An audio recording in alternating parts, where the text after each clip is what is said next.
నా మనస్సును బుద్ధిని పనిచేయించే నా సద్గురుకు నమస్కరించి విశ్వావసునామ సంవత్సరం ఉగాది మనకు ఆదివారం. గమనించవలసింది, ఆదివారం 30వ మార్చ్ 3 టోటల్ వచ్చే తేదీ 3వ నెల. అంటే ఆదివారం వల్ల స్పిరిచువల్ ఎనర్జీ 3 అంటే గురువుల ప్రభావం, గురు గ్రహం యొక్క ప్రభావం బాగా ఉంటుంది. ఇందులో మనం ముఖ్యంగా గమనించవలసింది ఏంటి అంటే 6 గ్రహాలు, అంటే రాహుకేతువులు ఎట్లాగూ వేర్వేరే ఇళ్లలో ఉంటారు కాబట్టి కేతువు వేరే చోట, ముఖ్యంగా గురువు 6 గ్రహాల్లో లేకపోవడం, కుజుడు కూడా 6 గ్రహాల్లో లేకపోవడం. ఇంకొకటి ఏమిటి అంటే మీనములో ఉచ్చస్థితిలో ఉన్న శుక్రుడితో పాటు మిగిలిన 5 గ్రహాలు ఉండడం. అందులో శని రాహువులు కూడా ఉన్నారు. దీనివల్ల చాలామంది ఏం ఎక్స్పెక్ట్ చేస్తారు అంటే ప్రపంచంలో శని రాహువుల వల్ల కుతంత్రాలు, ఒక దేశం మీద ఒకరు దాడి చేయడము, చాలా రక్తపాతము అని అనుకునే వాళ్ళు కూడా ఉన్నారు. కాదంటే గురువు, ఆ ఇంటి అధిపతి అయిన గురువు కొంచెం దూరం ఉండి శుక్రుని ఇంట్లో ఉన్నాడు. ఆ శుక్రుడు ఈ గురువు ఇంట్లోకి వచ్చి ఇక్కడ పరివర్తన జరిగింది. అంతేకాక శుక్రుడు ఈ గురువు ఇంట్లో ఉచ్చస్థితిలో ఉన్నారు. ఇవి ముఖ్యంగా తీసుకుని సంవత్సరం ఎలా ఉండబోతుంది అని ఆలోచిస్తే, సంవత్సర ప్రారంభంని బట్టి సంవత్సరం ఎలా ఉంటుంది అని ఆలోచిస్తే, సూర్యుడు పవర్ఫుల్ ఎక్కడ ఉన్నా ఆయన చుట్టుపక్కల ఉన్న గ్రహాలు కంబస్ట్ అవుతాయి. అది అందరికీ తెలిసిందే. అంటే వాటి ప్రభావం అంత ఎక్కువగా ఉండదు. సూర్యుని దగ్గర ఉన్న బుధుడికి మాత్రం ప్రభావం బాగుంటుంది. ఆ బుధుడు అక్కడ నీచ స్థితిలో ఉండి ఒక ఉచ్చ గ్రహంతో కూడి ఉన్నాడు కాబట్టి నీచభంగం రాజయోగం అవుతుంది. అంటే కామన్ సెన్స్తో మనం ప్రపంచాన్ని చూస్తే బుధుడు ఇంటెలిజెన్స్, అంటే మైండ్ని వాడి డిసిషన్స్ తీసుకోవడం ఈజ్ ఇంటెలిజెన్స్. రేషనాలిటీకి ఒప్పుకుంటుంది ప్రపంచం. అంటే ఇప్పుడు ప్రపంచంలో రేషనాలిటీ గురించి చెప్పేవాళ్ళు మంచి స్పిరిచువల్ ఎనర్జీ ఉన్న నరేంద్ర మోదీ లాంటి వాళ్ళు. మన దేశం యొక్క ప్రధానమంత్రికి వచ్చే విశ్వావసునామ సంవత్సరం అంతా ప్రపంచంలో ప్రతి ఒక్క పెద్ద లీడరు ఆయన మాట వింటారు.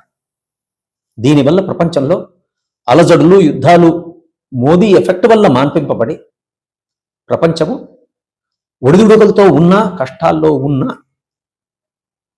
యుద్ధాలు లేకుండా శాంతియుతంగా ఉంటుంది. ఇది ప్రపంచం కంపల్సరీగా నోటీస్ చేయవలసిన విషయం. ఇంకొక విషయం ఏంటి అంటే ప్రపంచం ఎట్లాగో బాగానే ఉంటుంది అని అనుకుందాం. వాళ్ళలో అలజడులు ఎందుకు ఉంటాయి అంటే రాహువు శని ఒక ఇంట్లో ఉన్నారు. రాహువు జనరలీ ఇస్లాం మతాన్ని ఇండికేట్ చేస్తారు. ఇస్లాం మతాన్ని ఇండికేట్ చేస్తున్న వాళ్ళు శనితో ఉన్నందువల్ల వాళ్ళిద్దరి డిఫరెన్స్ ఆఫ్ ఒపీనియన్, అంటే ఇస్లాం మీద, ఇస్లాంలో ఉన్న వాళ్ళకే నెగటివ్ ఒపీనియన్ పుట్టి చాలామందికి అందులో అంతర్యుద్ధం బిట్వీన్ షియా సున్నీల మధ్య అంతర్యుద్ధమా, లేక ఒక్కొక్క తెగలో ఉన్న వాళ్ళలోనే మళ్ళీ కొందరు బయటికి వచ్చి మేము ఈ పద్ధతిని ఒప్పుకోము అని, ప్రపంచంలో శాంతి ఉండాలి, శాంతి కోసం పనిచేసే ముస్లింలు కూడా ఎక్కువై వాళ్ళ ఎఫెక్ట్ ప్రపంచం మీద పడి చాలా ముస్లిం దేశాలు నార్మల్, అంటే పీస్ఫుల్ ఇస్లాం వైపు మొగ్గు చూపడం కూడా మనం ఈ విశ్వావసునామ సంవత్సరంలో చూడొచ్చు. ప్రపంచం పరిస్థితి ఎలా ఉండని మన భారతదేశం ఎలా ఉంటుందో గమనిస్తే చూస్తూనే, భారత జన్మలగ్నం వృషభం, ఇది అందరికీ తెలుసు. ఆ వృషభ లగ్నంలో లగ్నానికి ఏకాదశాధిపతి గురువు లగ్నంలో ఉన్నారు.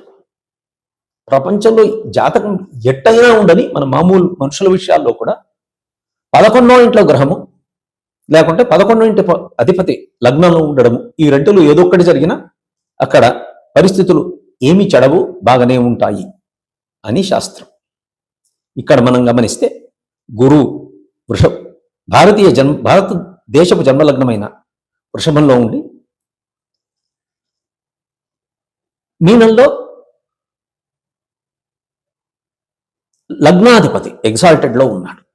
కాబట్టి భారతదేశం ఆంతరికంగా కూడా అభివృద్ధి చెంది, ప్రపంచంలో చాలా మందికి తెలియని ఒక విషయం ఇప్పుడు గమనించాల్సింది ఏంటి అంటే, ఈ ఫలితాలని భారతదేశానికి అన్వయించి, అంటే రాహు వల్ల ముస్లిముల్లో డిఫరెన్సెస్ ఆఫ్ ఒపీనియన్ రావడము, అట్లే భారత జన్మలగ్నంలో లగ్నాధిపతి ఏకాదశంలో ఉచ్చస్థితిలో ఉండడం, ఇవి రెండు గమనిస్తే అక్కడ 6 గ్రహాలు కూడా ఉన్నాయి అనేది గమనిస్తే మన దేశంలో సెంట్రల్ గవర్నమెంట్ మీద ఈ లోకల్ లీడర్స్, చిల్లర రాజకీయాలు చేసేవాళ్ళు కొంచెం అరుస్తూ ఉన్న భారతదేశం మెటీరియలిస్టిక్గా బిజినెస్ పరంగా అభివృద్ధి చెందుతుంది. ఎందుకంటే 2nd and 5th హౌస్ లార్డ్కి నీచభంగ రాజయోగం వచ్చింది కాబట్టి. మూడవది టెరిటోరియల్ ఎక్స్పాన్షన్. ఆ బుధుని ఇంటికి కుజుడు వచ్చి లగ్నం నుంచి 2nd హౌస్లో ఉన్నాడు కాబట్టి భారతదేశం ఎటువైపు చూస్తుందో అటువైపు అంతా వాళ్ళకి పాదాక్రాంతం అవ్వడం, అంటే ప్రాబబిలీ పాకిస్తాన్ ఆక్యుపైడ్ కాశ్మీర్ కానీ, గిల్గిట్ బాల్చిస్తాన్ కానీ, బెలూచిస్తాన్ కానీ భారతదేశం వైపు మొగ్గు చూపి భారతదేశంలో కలుద్దామన్న ఒక రెసల్యూషన్ పాస్ చేసేంత లెవెల్కి వెళుతుంది. ఇది ముఖ్యంగా ఆగస్టు సెప్టెంబర్లలో జరిగే ఛాన్సెస్ ఎక్కువ.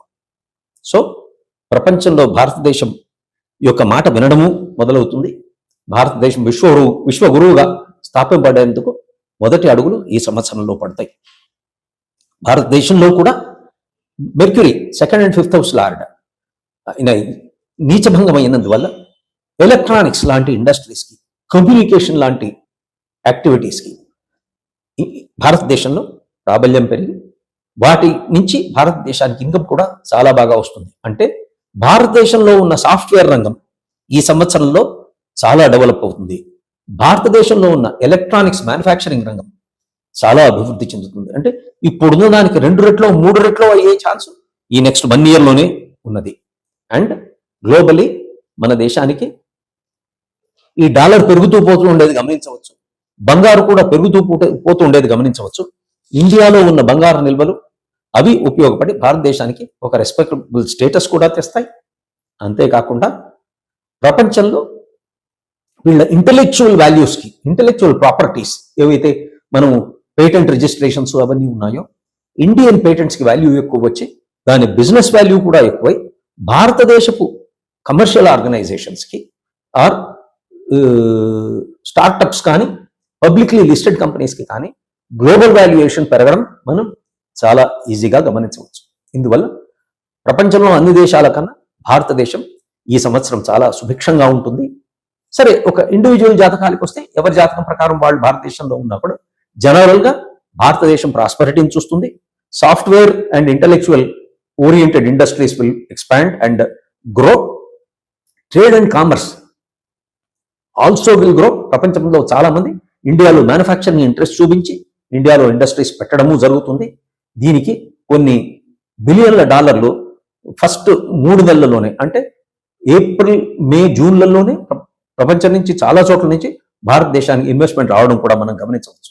కాబట్టి అందరూ భయపడేట్టు ఈ షష్టగ్రహ కూటమి మీనంలో ఉంది.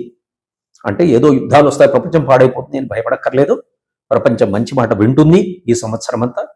అండ్ భారతదేశం మంచి స్థితిలో ఉంటుంది. భారతదేశమే విశ్వగురువుగా ప్రపంచాన్ని నడిపిస్తుంది. కాబట్టి ఈ ప్రపంచం కూడా మరీ అంత తీవ్రమైన యుద్ధాల్లోకి పోకుండా, జననష్టం ఎక్కువ జరగకుండా కాపాడబడుతుంది. కాదంటే ఒక్కటి మనం గమనించవలసింది ఏంటి అంటే, జలప్రళయాలు సంభవించే ఛాన్స్ ఉంది. అంటే తీవ్రమైన వర్షాలు అమెరికన్ కోస్ట్స్ కానీ, లేదు యూరోపియన్ కంట్రీస్ కానీ తీవ్రమైన వర్షాల్లో చాలా ఇబ్బందులకు గురి అయ్యే ఛాన్స్ ఉంది.